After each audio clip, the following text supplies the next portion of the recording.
Taylor Swift and K-pop group BTS, what do they both have in common? Both their world tours haven't included Montreal. The South Korean group will be performing at Toronto's Rogers Stadium on August 22nd and 23rd. It seems that many international artists aren't stopping here. I set out to figure out why.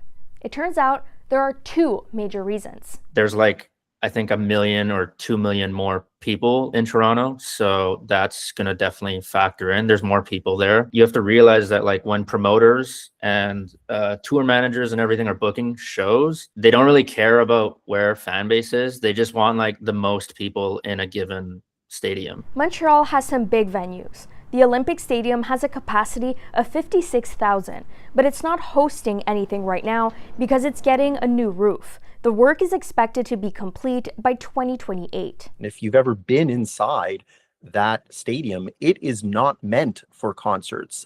It is a cement bowl where sound will bounce around in a terribly distorting sort of way that makes the experience really unenjoyable. That leaves Parc Jean Drapeau and the Bell Centre.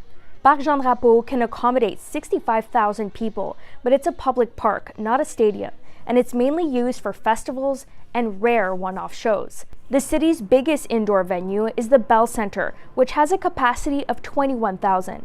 It might sound like a lot, but event promoter Evenko says some artists have shows that are designed for stadiums, not arenas. So venue capacity aside, there are also concert promoters and event companies to factor in. Live Nation is a huge company. When they sign global touring deals with big artists, they can, to some extent, dictate where those artists play. Live Nation Entertainment has a big influence on where acts perform, and Evenko in Quebec is in charge of most of Montreal's biggest venues, like the Bell Centre.